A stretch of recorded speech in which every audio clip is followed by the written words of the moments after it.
एक एक दिन 7-7 हजार 8 हजार कमाता था।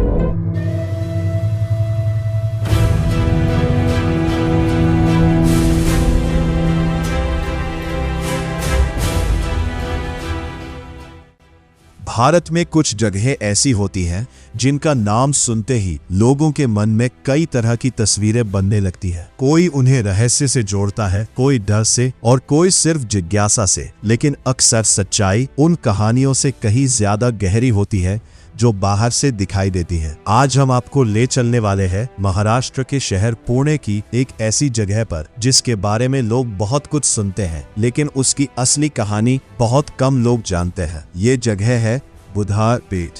ये सिर्फ एक इलाका नहीं है, बल्कि हजारों कहानियों का एक ऐसा संसार है जहां हर गली, हर इमारत और हर चेहरा अपने अंदर एक अलग कहानी छिपाए हुए है। कई लोगों के लिए ये सिर्फ एक बदनाम जगह है, लेकिन अगर इस इलाके को थोड़ा करीब से समझने की कोशिश की जाए तो पता चलता है कि यहाँ की जिंदगी सिर्फ उतनी नहीं है जितनी बाहर से दिखाई देती है। यहाँ उम्मीद भी है, संघर्ष भी है और कई ऐसे सपने भी है जिन्हें शायद दुनिया कभी देख ही नहीं पाती।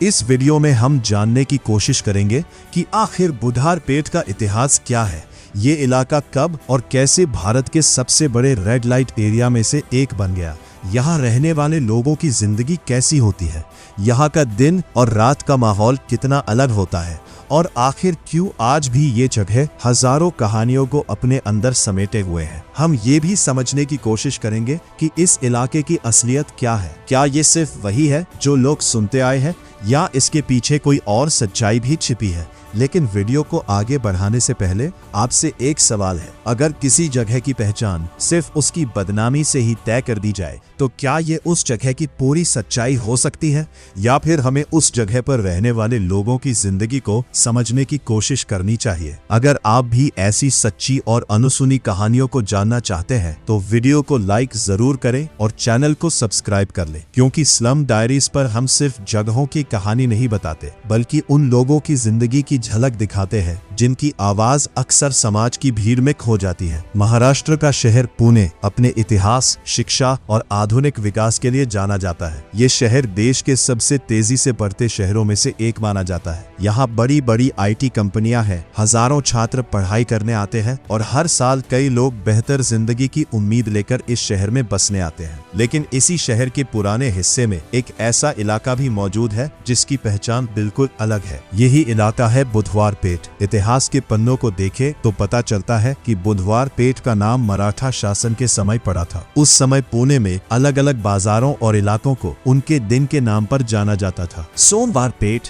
मंगलवार पेठ, बुधवार पेठ, इसी तरह शहर के कई हिस्सों को अलग अलग नाम दिए गए थे। बुधवार पेठ भी उन्हीं पुराने बाजारों में से एक था जहां कभी व्यापार की काफी हलचल हुआ करती थी। उस समय यहां अनाज, कपड़ा और कई तरह के सामान का व्यापार होता था। दूर दूर से व्यापारी यहां आते थे और बाजारों में दिन भर भीड़ लगी रहती थी। ये इलाका शहर के महत्वपूर्ण व्यापारिक केंद्रों में गिना जाता था, लेकिन समय के साथ शहर बदलने लगा और इस इलाके की पहचान भी धीरे धीरे बदलती चली गई। कई दशकों में यहाँ ऐसी गतिविधियां बढ़ने लगी जिनकी वजह से ये जगह एक बड़े रेड लाइट एरिया के रूप में जानी जाने लगी। आज बुधवार पेठ को भारत के सबसे बड़े एरिया में से एक माना जाता है। यहाँ की कई गलियां ऐसी हैं जहां वर्षों से यही काम चलता आ रहा है। अगर कोई व्यक्ति पहली बार इस इलाके में आए तो उसे शुरुआत में शायद ये समझ ही ना आए कि ये जगह इतनी चर्चा में क्यों रहती है। दिन के समय यहाँ एक सामान्य बाजार जैसा माहौल दिखाई देता है। सड़क के किनारे छोटी छोटी दुकानें खुली रहती है, लोग अपने काम में व्यस्त रहते हैं और आसपास के लोग अपनी रोजमर्रा की जिंदगी में लगे रहते हैं। यहाँ आपको पान की दुकानें, चाय के ठेले, छोटे होटल, साइकिल मरम्मत की दुकानें और कई तरह की स्थानीय दुकानें दिखाई देंगी। पहली नजर में ये बस शहर का एक सामान्य पुराना बाजार लगता है, लेकिन जैसे ही शाम ढलती है इस इलाके का माहौल धीरे धीरे बदलने लगता है। कुछ दुकानों के शटर गिरने लगते हैं, कुछ गलियां ज्यादा शांत हो जाती हैं और पुराने मकानों की खिड़कियों से आती रोशनी इस इलाके को एक अलग ही रूप देने लगती है। बुधवार पेठ की गलियां काफी संकरी है और यहाँ की इमारतें काफी पुरानी है। कई मकानों की हालत देखकर ऐसा लगता है कि उन्होंने दशकों का समय अपने अंदर समेट रखा है। इन दीवारों उन्होंने अनगिनत लोगों को आते जाते देखा है। यहाँ रहने वाली महिलाओं की जिंदगी आसान नहीं होती। हर महिला की अपनी अलग कहानी होती है। कोई गरीबी के कारण इस दुनिया में आती है, कोई परिस्थितियों से मजबूर होकर, और कुछ ऐसी भी होती है जिन्हें धोखे से यहाँ तक लाया जाता है। कई बार यह भी सुनने में आता है कि दूर दराज के इलाकों से लड़कियों को नौकरी का झांसा देकर शहरों में लाया जाता है और फिर उन्हें ऐसे ही इलाकों में रहने के लिए मजबूर कर दिया जाता है। लेकिन इन कहानियों के बीच एक और सच्चाई भी मौजूद है, उम्मीद। यहाँ रहने वाली कई महिलाएं अपने बच्चों के लिए एक बेहतर जिंदगी का सपना देखती हैं। वे चाहती हैं कि उनके बच्चे पढ़ लिख कर इस दुनिया से दूर निकल जाए और एक अलग पहचान बना सके। इसी वजह से यहाँ कई सामाजिक संस्थाएं भी काम करती है जो इन महिलाओं और उनके बच्चों की मदद करने की कोशिश करती हैं। ये संस्थाएं शिक्षा, स्वास्थ्य और पुनर्वास जैसी सुविधाएं उपलब्ध कराने का प्रयास करती है। कई बच्चों के लिए ये माहौल आसान नहीं होता। वे उसी इलाके में बड़े होते हैं जिसे समाज अक्सर गलत नजर से देखता है, लेकिन फिर भी उनमें से कई बच्चे अपने सपनों को सच करने के लिए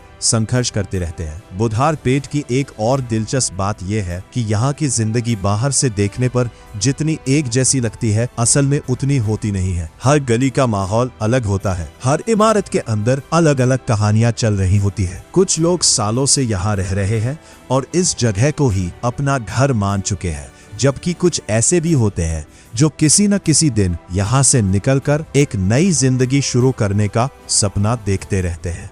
इस इलाके में रहने वाले कई लोगों की रोजमर्रा की जिंदगी बिल्कुल सामान्य होती है।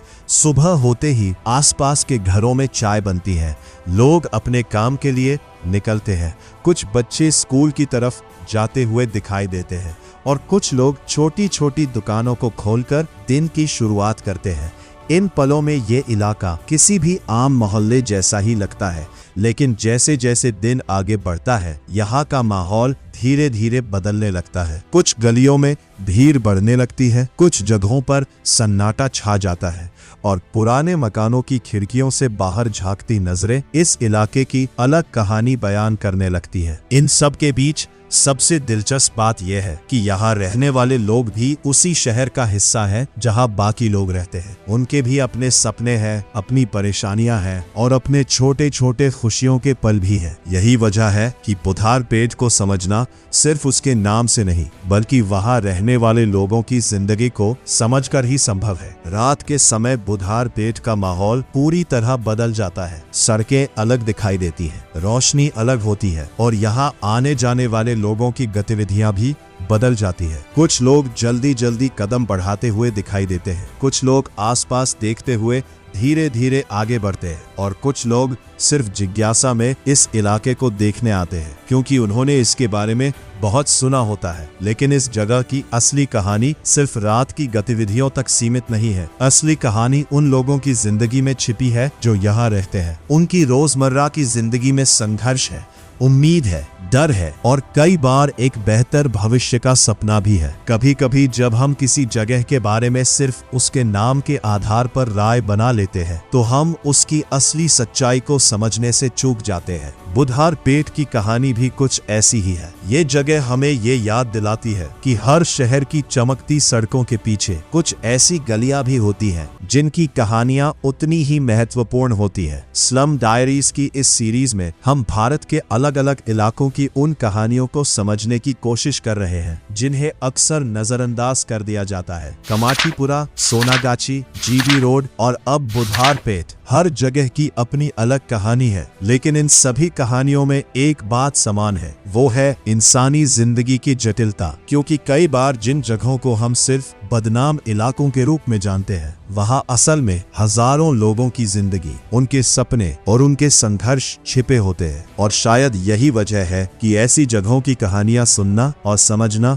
जरूरी है। अगर आपको ये वीडियो पसंद आया हो तो वीडियो को लाइक जरूर करें और चैनल को सब्सक्राइब करें। और अगर आप बुधवारपेट के बारे में और ज्यादा जानना चाहते हैं तो कमेंट में पार्ट 2 जरूर लिखें। हम जल्दी ही इस कहानी के अगले हिस्से के साथ वापस आएंगे। तब तक के लिए मिलते हैं स्लम डायरीज की अगली कहानी में।